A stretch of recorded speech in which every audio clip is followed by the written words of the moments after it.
The recording going. Okay, so in talking of metabolism, remember from the other day, maybe it's going to come up, maybe it's not. Great. This is just delightful. This projector really does hate me. It really hates me. So remember from the other day, you guys have a small amount, a very small finite amount of energy stored in your muscles. Okay? As soon as you start contracting, even a tiny bit, all that ATP, boom, gone. Okay? And we have to use some metabolic pathway to make that ATP back so you can continue to contract. Okay? And so advance, no, go backwards. We were kind of got to this place, and what I want you all to be aware of is there are kind of three big groups of metabolic pathways. Okay. I want you to know each of these groups. I want you to know the reactions that fall into those groups. Okay. And then we're going to take them kind of one by one, and we will get into how fast do they work, which is really important, and also how much total energy can they provide. And there's going to be an inverse relationship for the most part to these. It's going to be a problem. So we have what we call the immediate energy pathways, or the phosphagen pathways. Okay, stand up, do squats. The first thing that we use is that stored ATP. Okay, as I said, there's enough of that to last for maybe one contraction or two. Okay, very, very small. Then there are these other very fast pathways, and we'll get into why they are fast. It's because they're simple. They're one-step reactions. Okay. There's a pathway called the creatine phosphate pathway. Okay. And then there's a pathway called the myokinase reaction.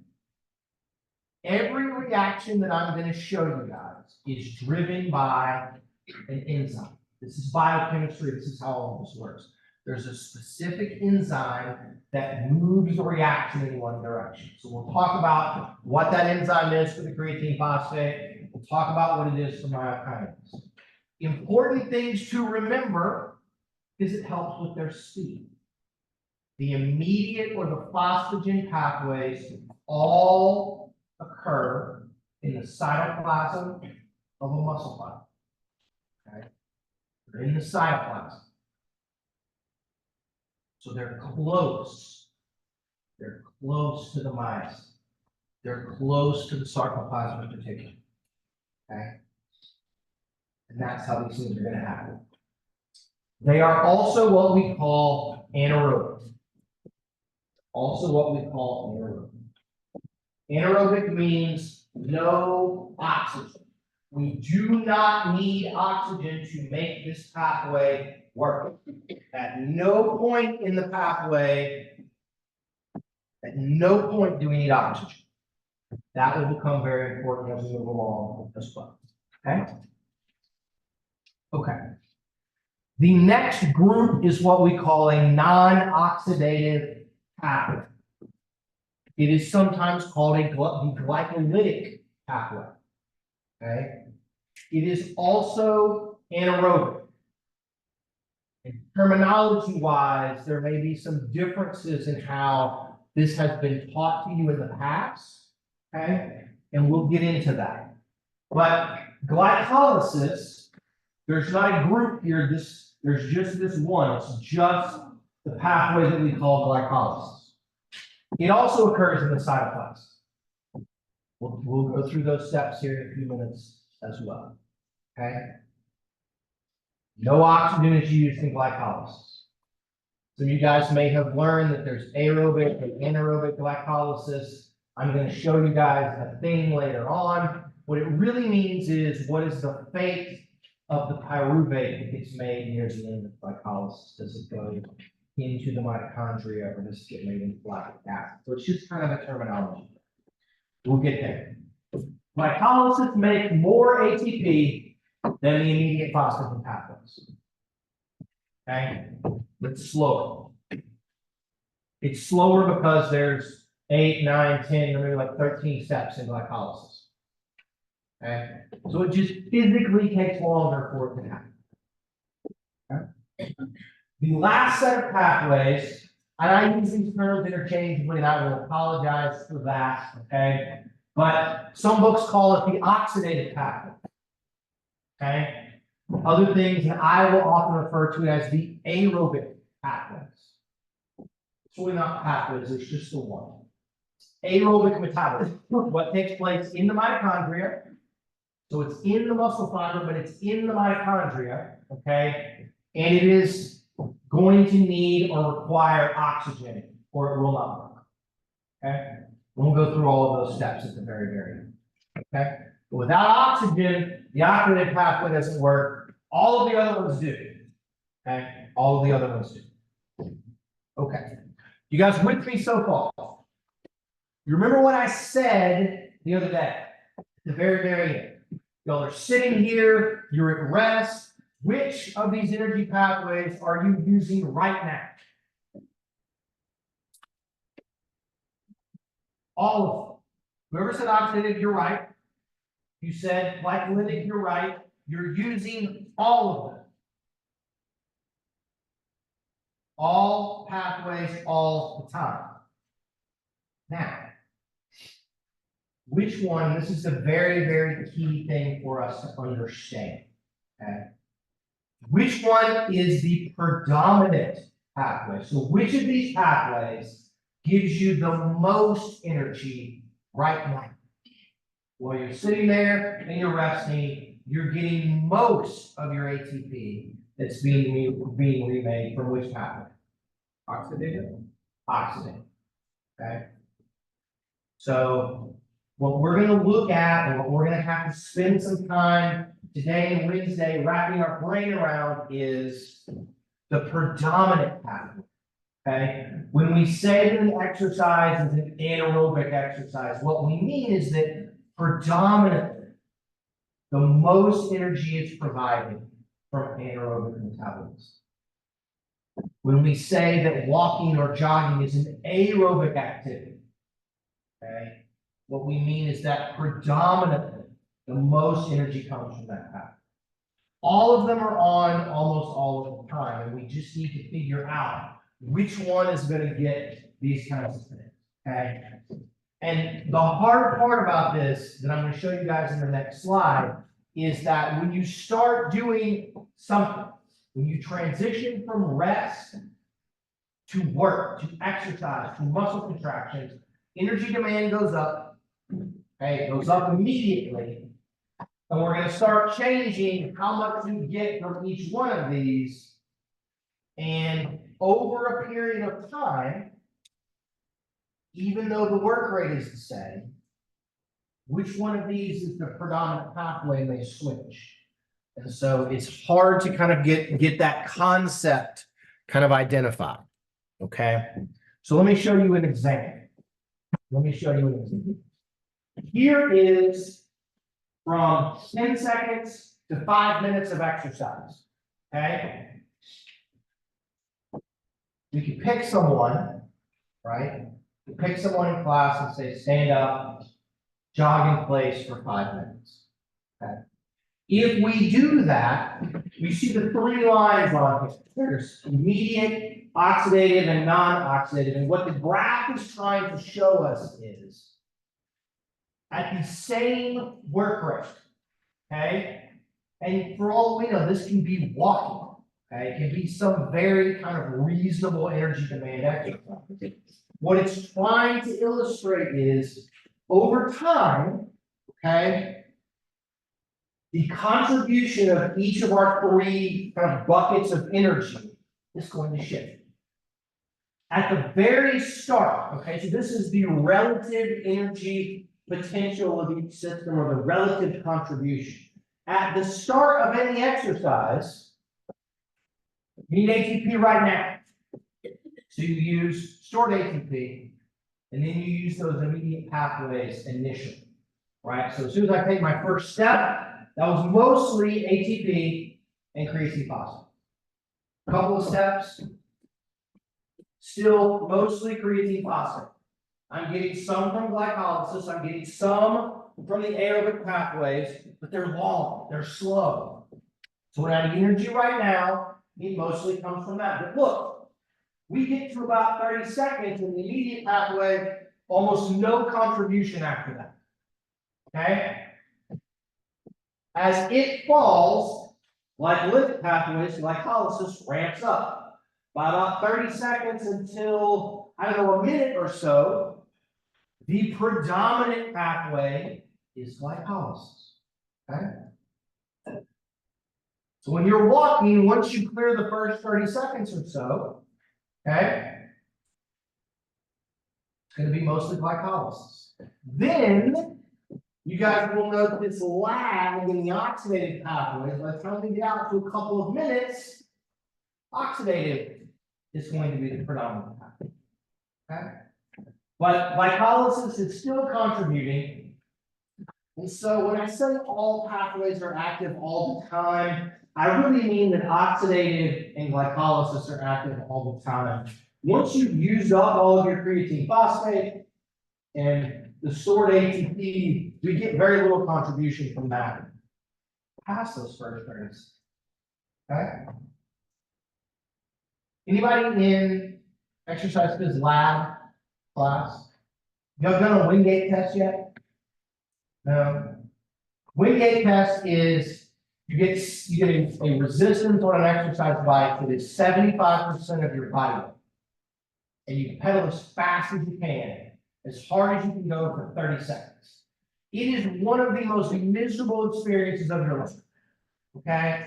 It's an all-out sprint for 30 seconds.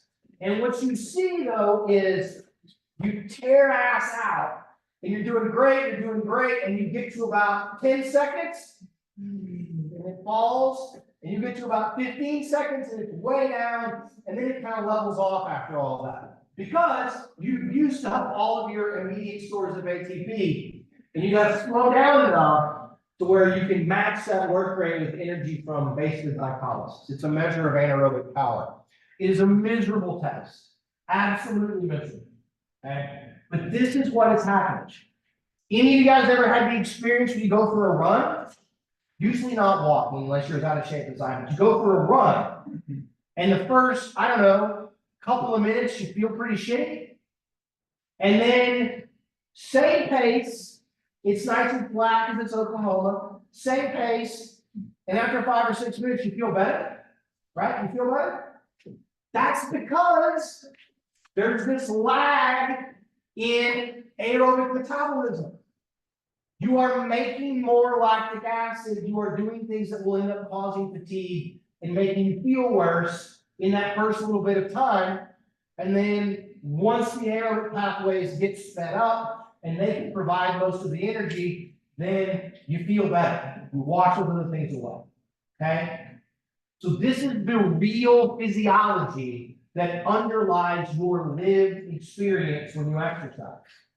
Okay? Ready to bring somebody up and make them do push-ups, and we'll time them for 30 seconds. And you can watch them just be like, they just die after about 25 seconds, and they can't do anymore. It's just like a Wingate. Okay?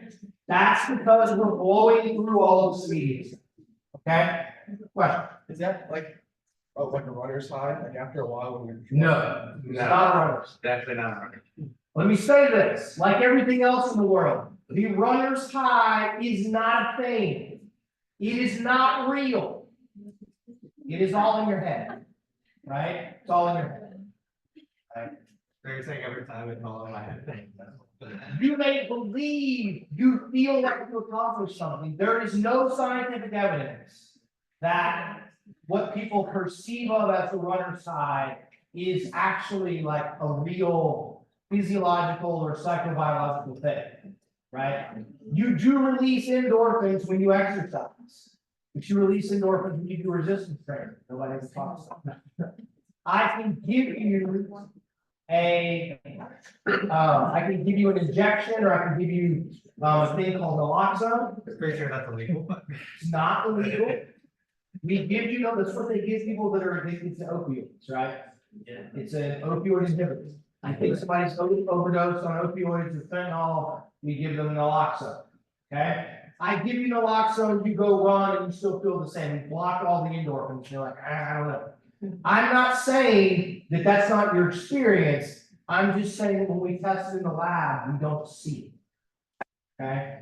So anyway, you're high on I accomplished something or whatever it is, which is great. It's a placebo. It's a placebo. That doesn't mean it's not real to you in that instance, but I'm just saying. So no, it's not. That is not the runner's high. Okay? If you could get a runner's high or whatever in 3 minutes, we'd all be running right now, right? But we're not. But we're not. Okay. All right. Okay. Let me do this. So let's talk about our immediate phosphatic pathways. You guys have heard of creatine phosphate? I'll do this, I'll cover this in human phys a little bit and those things. Yes. Okay.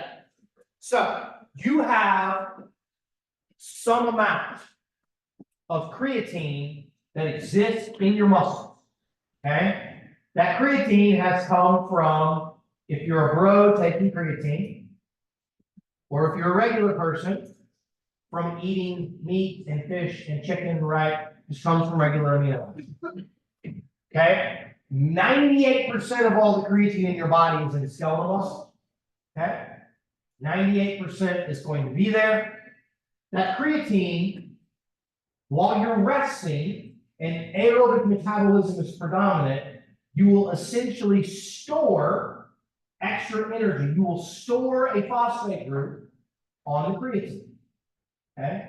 So in your muscles, mostly when you're resting right now, all of your creatine has a phosphate bound to it. So we call that creatine phosphate. Okay?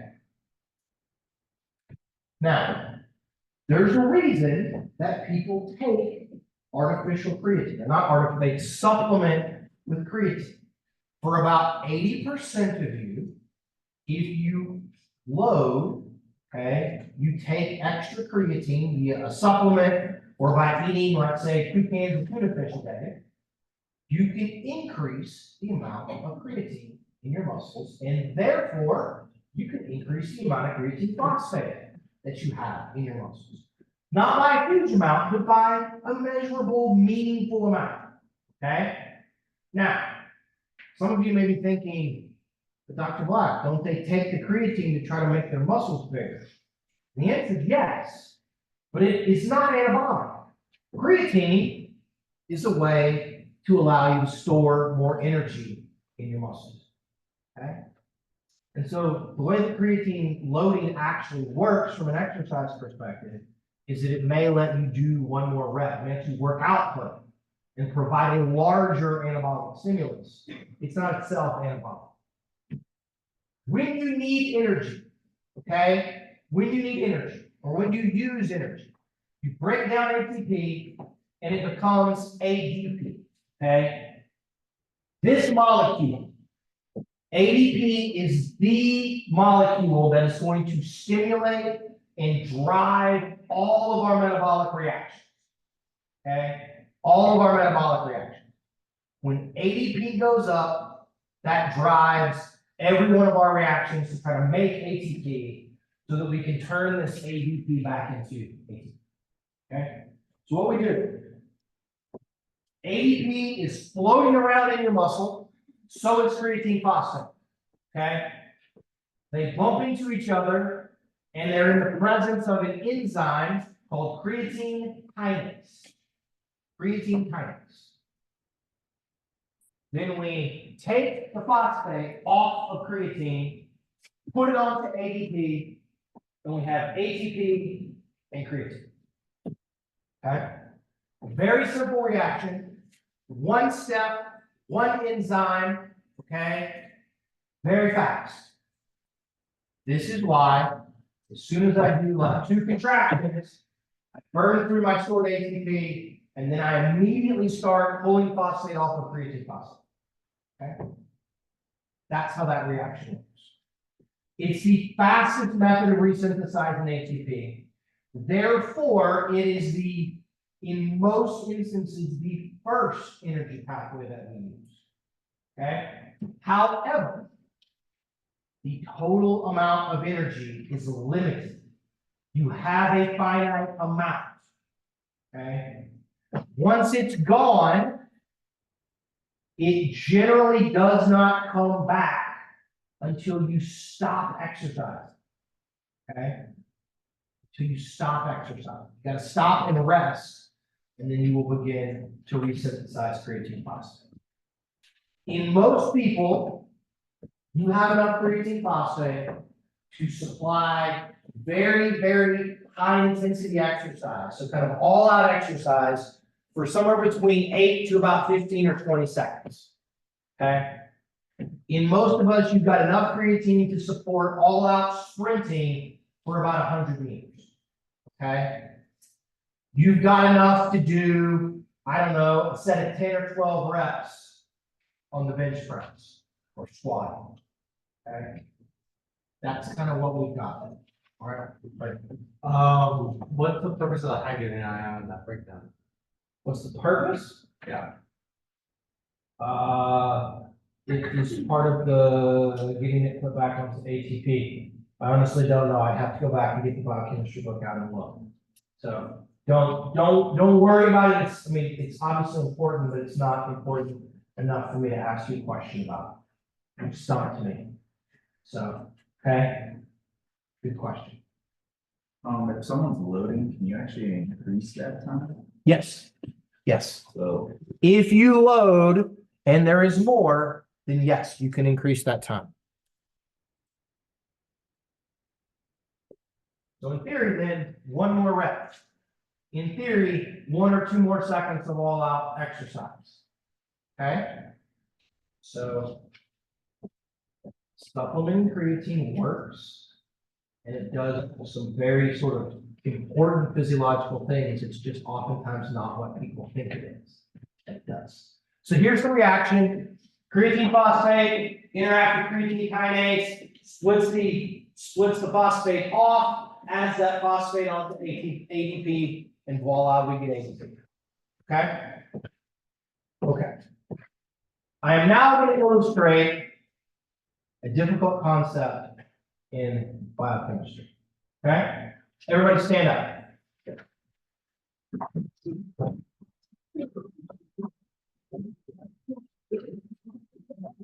Okay. Everyone, close your eyes. Close your eyes. Okay. All metabolic reactions take place due to random chains. Okay? Random chains.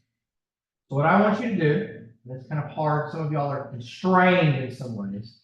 I want you to gently move front, back, side to side until you bump into someone. Go.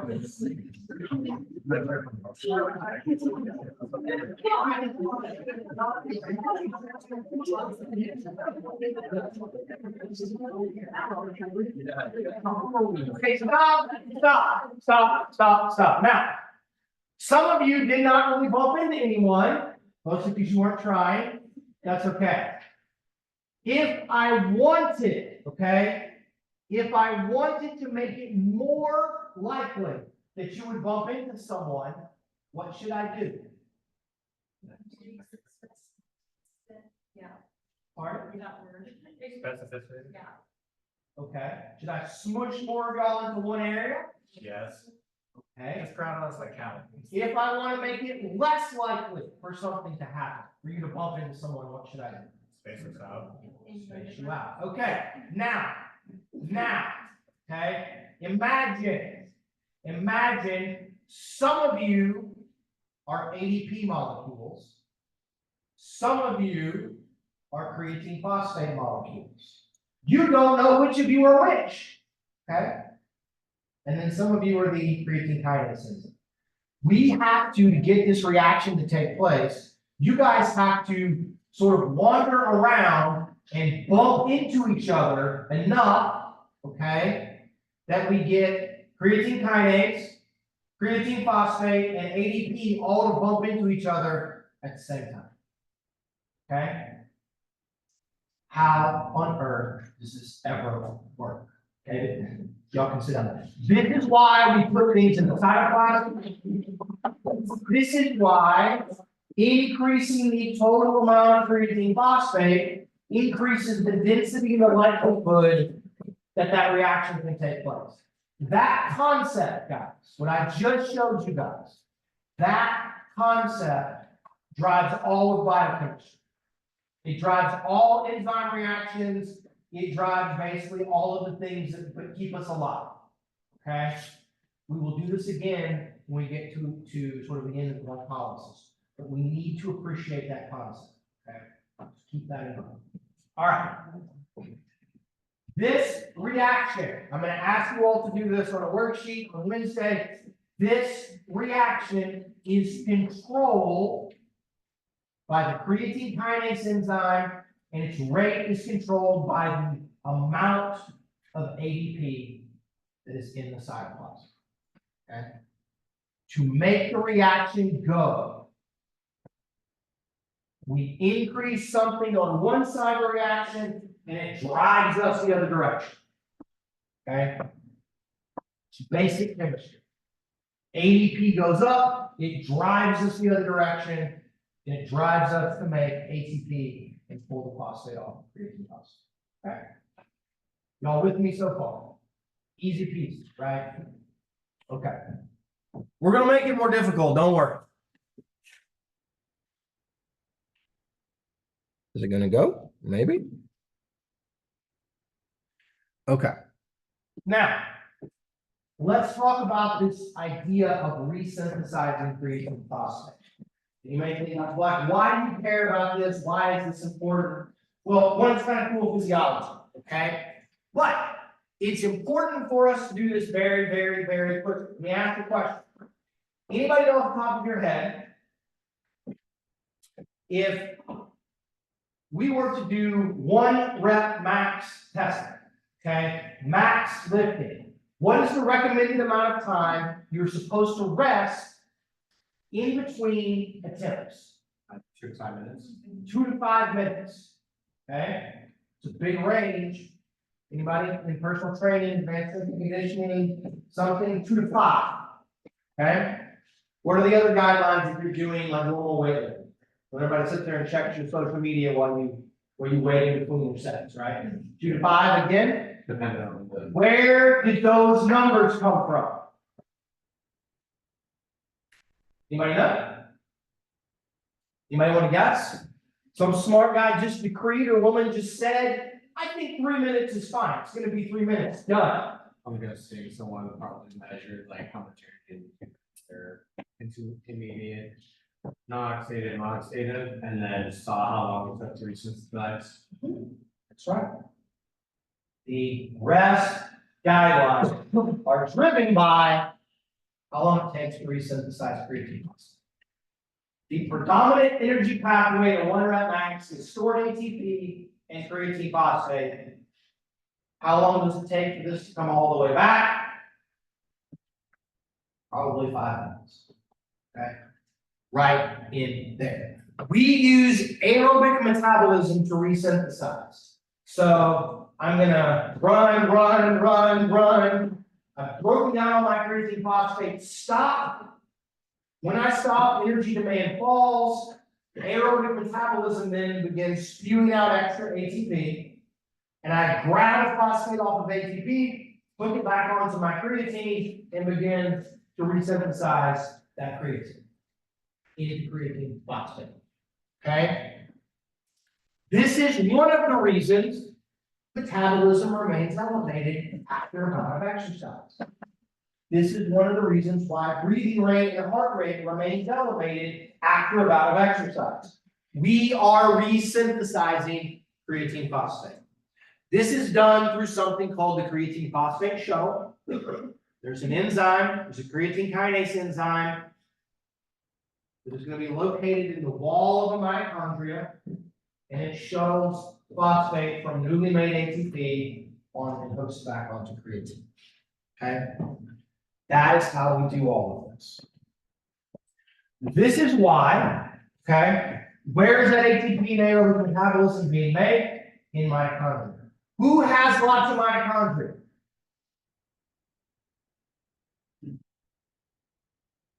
People with type 1, okay, sure. Or where's lots of mitochondria? Oh, that was Monday. Endurance train up. Endurance trained athletes.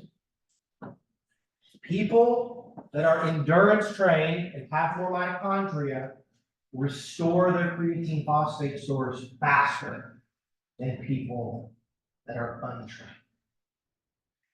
So if you take a very highly trained person and you have them deplete their creatine phosphate lifting weights or doing some kind of short burst of activity, they will recover their creatine phosphate faster because their anaerobic metabolism is better. Okay? This is the argument of why, even if you're an anaerobic athlete, sport is anaerobic very often, you need to be in good anaerobic shape. Okay? Because when you do a short rest and a short break, you can make creatine phosphate back faster than people that are untrained. So let me show you guys what this looks like in practice. Okay.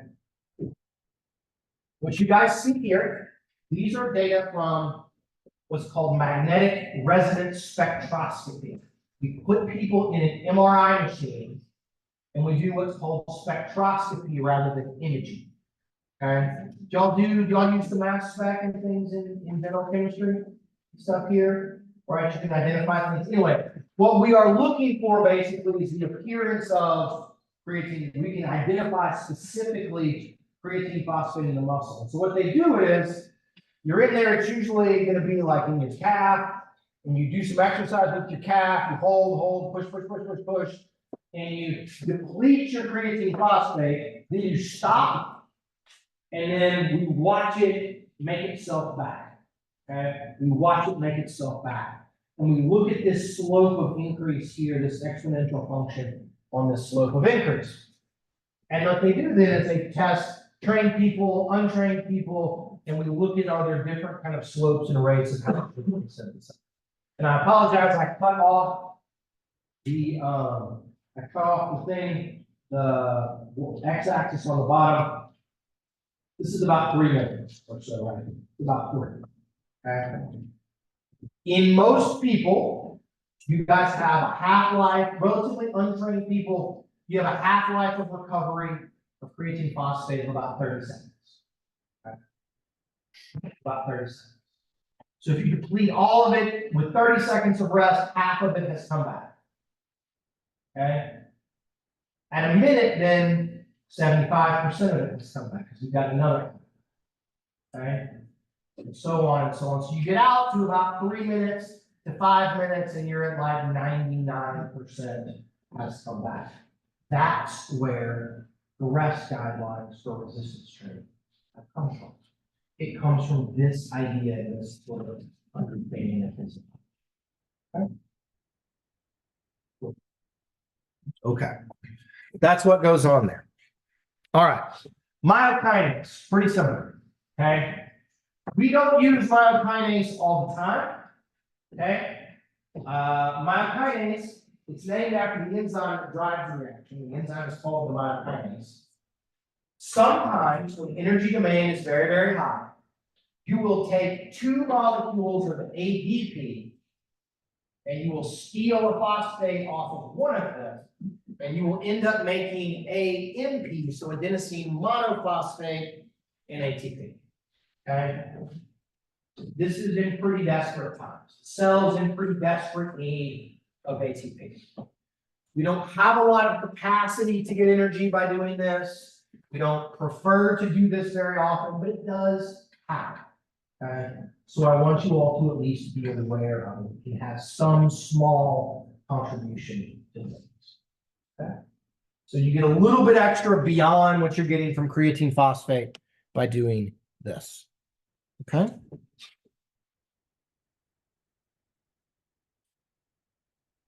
So here's a table, and again, these numbers don't mean anything to you guys. I just want you to see the kind of relative contributions, okay?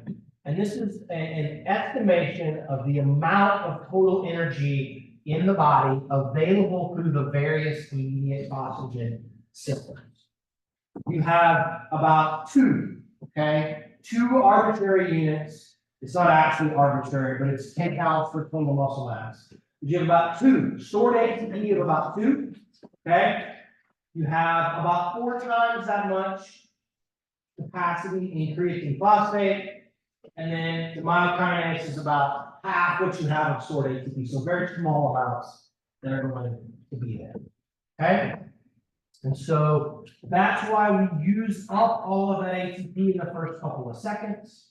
Then we're going to have, again, another 10 seconds or 12 seconds of creatine phosphate, and another second or so from the myokinase. So we're going to end up with this amount of stored phosphagen systems. They're going to give us lots of energy for somewhere between 10 and 20 seconds. Okay? That's kind of what we're looking at here. Okay? That's what we're looking at. Very fast, but it goes away really quickly. And once it's gone, you have to do one of two things. Okay, you've got to find a different energy pathway to get you that ATP, or you have to slow down or stop. Okay, does that make sense, guys? Okay, now this is going to show, okay, sort of the rough contributions of stored ATP, creatine phosphate, and then levels of ADP and AMP in an organic phosphate, which denotes lots of ATP turnover during exercise at about 30% of max. So walking, 65% of max, so kind of a brisk jog, and then 90% of max, so an almost all out sort of sprint. Okay, a lot of inorganic phosphate. Okay, and so the increases in this AMP and ADP and inorganic phosphate, these things just denote that it requires lots of energy. There's lots of turnover. Okay, lots of turnover. But you'll note, right, as we go up, when you're walking, we don't have to use a lot of creatine phosphate when we walk. It's low enough. But as we increase, we're going to start turning over our creatine phosphate, and we're really going to turn over a bunch of ATP. So again, you don't have to know this, you don't have to memorize this, you're not going to have to recreate it for me. It's just a way to try to illustrate, okay, that the more intense the exercise, the higher the force levels, the greater the ATP turnover that we're going to have. And so to maintain all of that, we have to be able to remake ATP in some way, as far as a large amount of ATP synthesis. Much, much more over a longer period of time than we can ever hope to get from those phosphagen systems. Okay, so we'll probably spend the rest of our time today talking about glycolysis. This is a misunderstood pathway. I find this is the place where we have the most difficulty when we do metabolism every year. Okay, glycolysis is, and I do want you all to know this, it's a series of reactions whereby we couple the breakdown of glucose with the resynthesis of ATP. Okay. Now, you can give yourself a different carbohydrate, you can flip it and turn it into glucose, but that's what we're going to look at here. Okay. In its most technical sense, okay, glycolysis denotes glucose to lactic acid or lactate, okay, coupled with the synthesis of ATP. That's what glycolysis is. Okay. Very often, though, we don't get to lactic acid. We use all but the last step of this pathway to make something called pyruvate. And then that pyruvate may go someplace else. It may not get into lactic acid. Glycolysis occurs in the cytoplasm, okay? And the glucose can come from your blood, which we call free glucose. Okay? You had a Gatorade this morning, you had some orange juice, you ate some Sour Patch Kids, whatever it is you had for breakfast, there's glucose, gets into your bloodstream, then it gets pulled into your muscle. That's free glucose. You can also get glucose from glycogen. You have glycogen stored in your muscle, and when you start to exercise, there will be a signal to break that glycogen down and release the glucose molecules that are stored in it. Where the glucose comes from is really important. Really important. Because it determines how many molecules of ATP we make. Okay? We are able to make more ATP if the glucose comes from muscle glycogen than if it comes from free glucose that's been in your blood. Okay? And I'll show you guys how and why. It's 1 extra glucose if we do that. You get 2 if it comes from blood glucose, but you get 3 if it comes from muscle glycogen. And you may look at this and that's not that much, but it's 100% more ATP than you can get from creatine phosphate. It's 100% more than you get from the myokinase reaction. And if you get 3 from muscle glycogen, then it's 200%. Okay? So it's definitely a thing that matters. Things to appreciate about glycolysis. It is a slower reaction because it has many steps. Okay? You have to bump into your neighbor, who has to bump into their neighbor, who has to bump into their neighbor, and we gotta go ping, ping, ping, ping, ping, all the way down your road. Okay? So it takes long.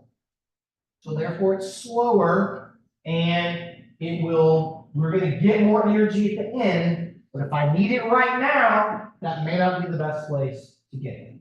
Okay?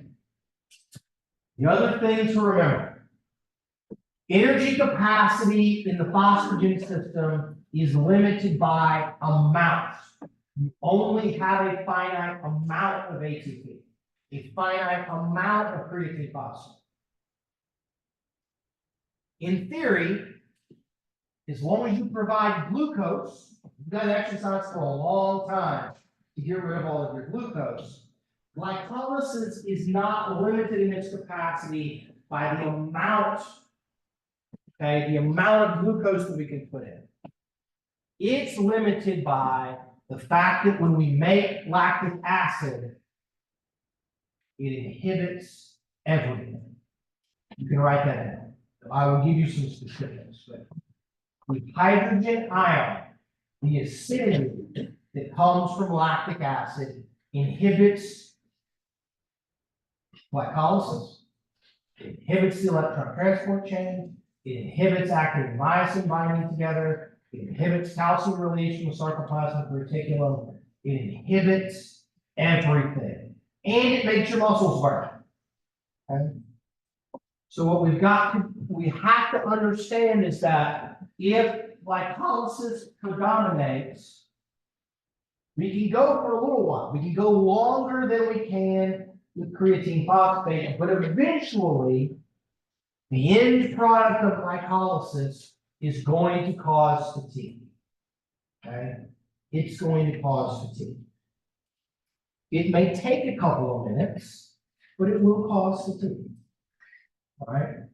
And so in that way, this is not always the best pathway for us to be able to derive our energy.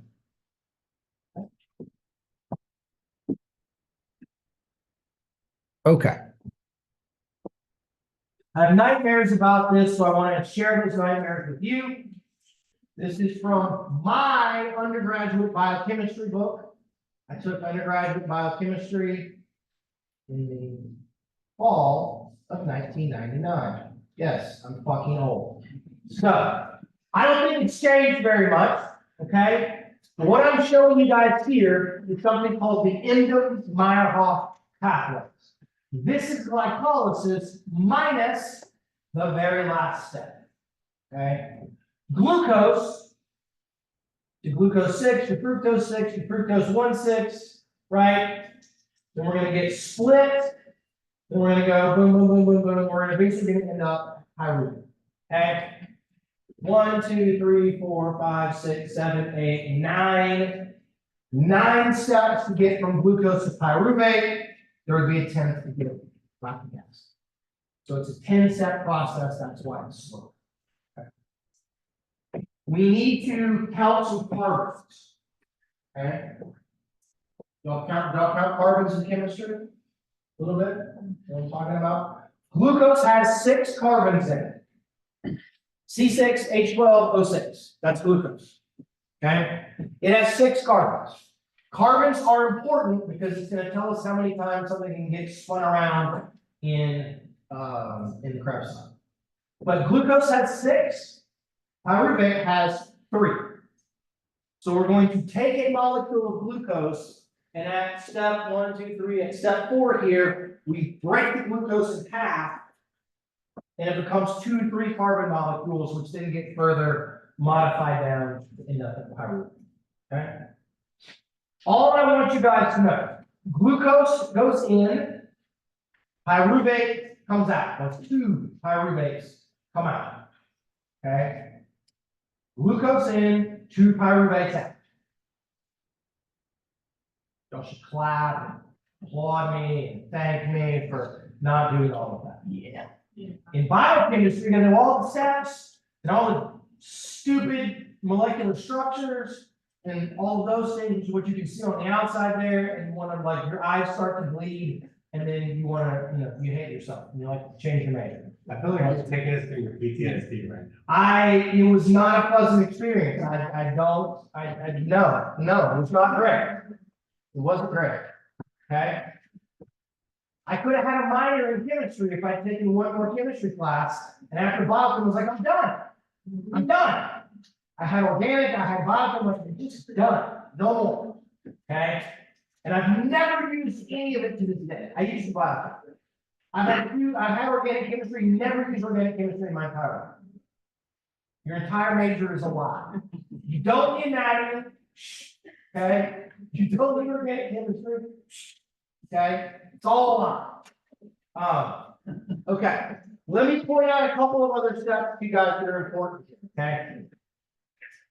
2 enzymes that I want you all to know. 2 enzymes. 2 enzymes. When glucose comes in from the bloodstream, okay, the first thing that we do when glucose comes in that very, very first step, you will see in the blue box, we are going to take energy, take ATP, pull a phosphate off, and hook it onto glucose. So we make what's called glucose 6-phosphate. That is driven by an enzyme called hexokinase. I want you to know hexokinase. Okay.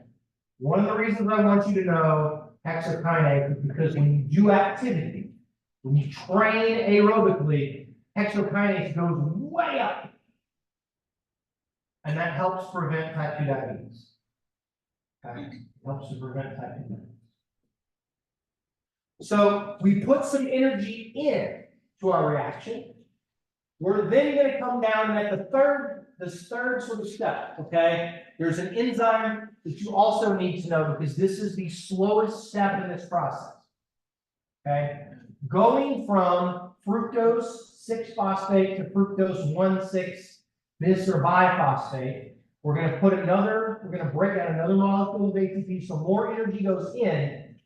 It's driven by an enzyme called phosphofructokinase. We just abbreviate it as PFK. Okay? PFK. This is what we call the rate limiting step in glycolysis. PFK is the rate limiting enzyme. Okay?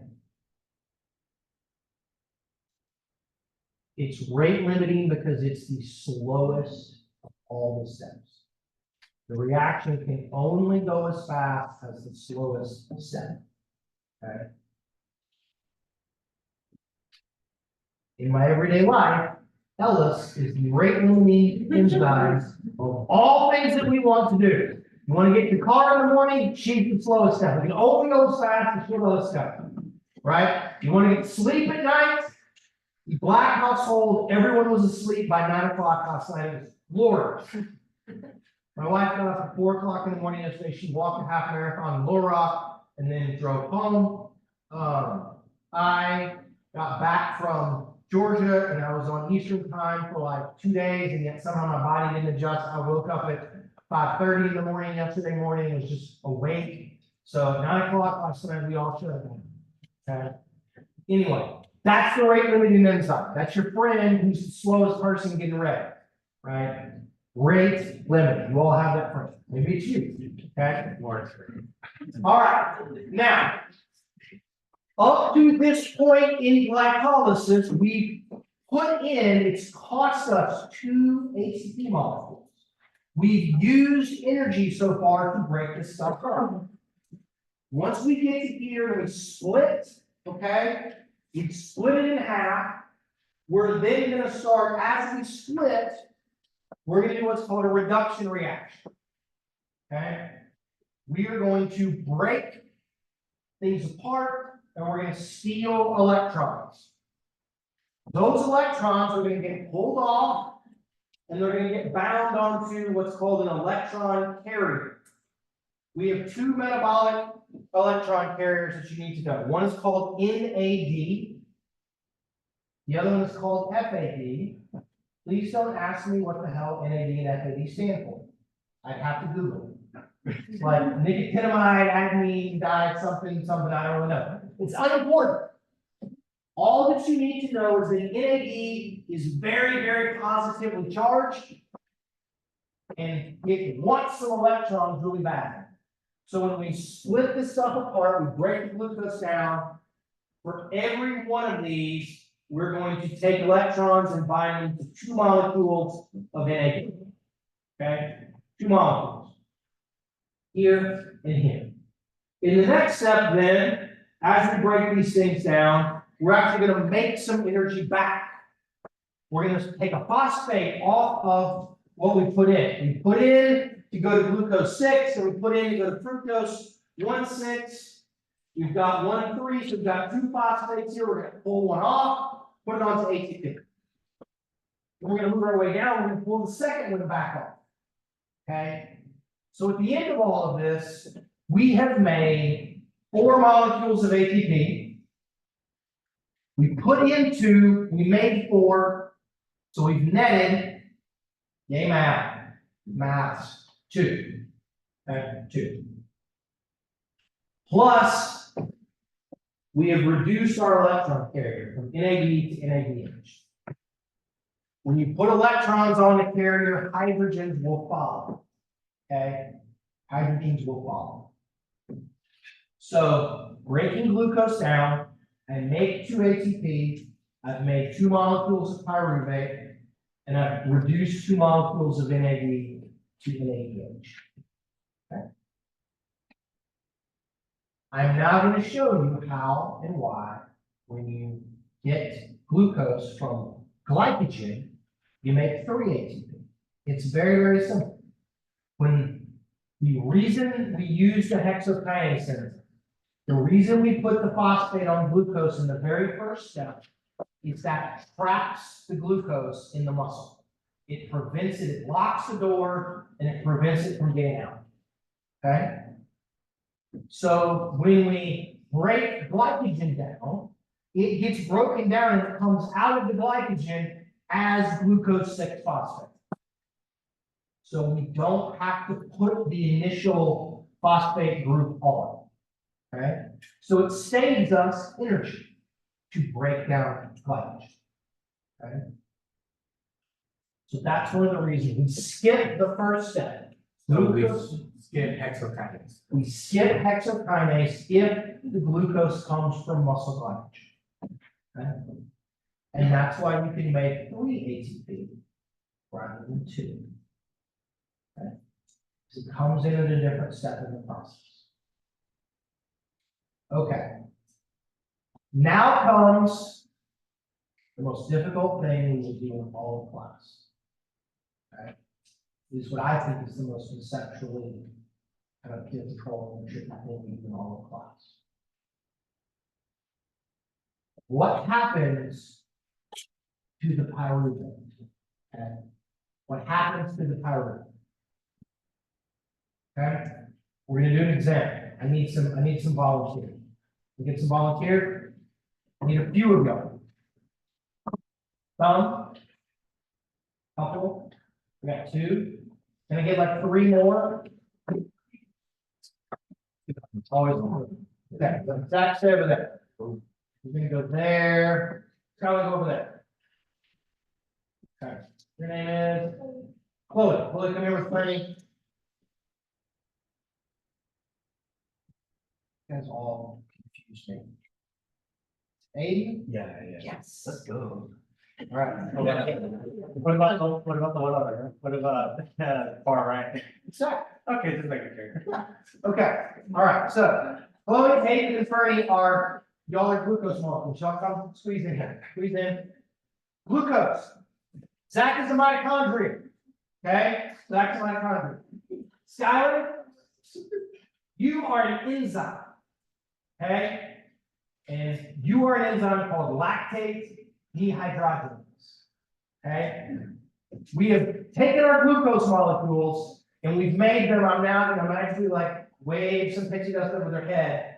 They're now pyruvates. Okay? They've gone all the way down to pyruvate.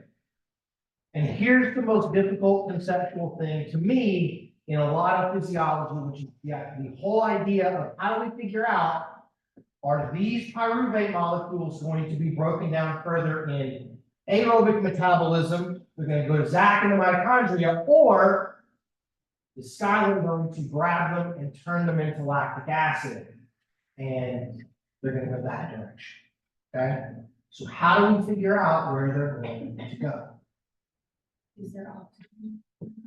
Is there oxygen or not? Okay? If I tell you there is oxygen, there's generally always oxygen. Okay? Some are always going this way, some are always going that way. My guess is in the past, you guys have learned, okay, it's going to be this. Now, everybody start going towards Skylar. Everybody go this way. We used up all of our immediate ones. Now we're going to do glycolysis. Everybody goes that way, right? Okay, we're done now there. Now come back. Come back. We've done all of that one. Oh, this way. Now everybody go that way. Okay? Sweet. My guess is you guys have been taught that this is a very discrete and kind of independent process, right? That you do one pathway or you do the other. And the real thing is, come back to the middle, guys, is that there's a little bit of all of it happening all the time. So Bernie, go that way. Okay, Hayden, that way. Chloe, that way. Okay, good. And then if we change things, okay, if I change different parameters, rather than, let me get 3 more people. Can I get 3 more people? Somebody, anybody out there? Come on. Anybody that's close, okay? And over, come on. Okay? No, y'all stay over there. I now have, can y'all come back? I now have 4 mitochondria. Okay? 4. That way. When you have more mitochondria, it will drag more of y'all that way. Okay? Let's go this way. And last we'll go here. Okay? If we have even fewer mitochondria, we'll come this direction, right? Y'all can stop. Okay.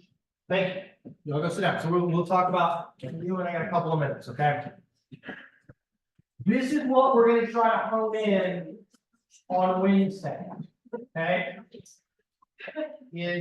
There is not a discrete process. The fate of pyruvate determines all. Okay? I'm serious. This is what determines how long you can exercise.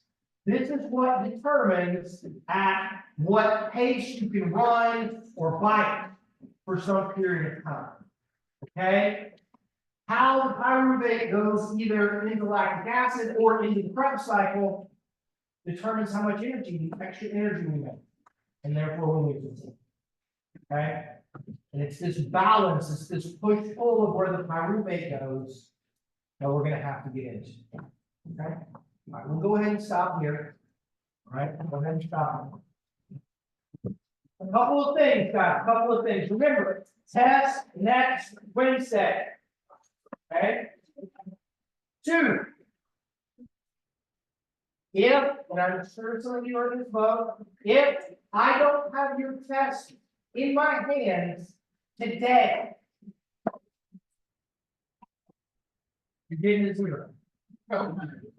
Okay? I'm entering grades today. If you emailed me your corrections, but you don't have your test on you, I want it today. Okay? Okay. Okay. All right. Thanks all. It's not. Oh, I will post the kind of course assessment and get a couple of bonus points today. You may email it, you can put it in the Dropbox, so I'll know it's from you, or you can go and turn it in with Kellen in the office. All right? You have until Friday to do it. Okay. We did the corrections are out. So everyone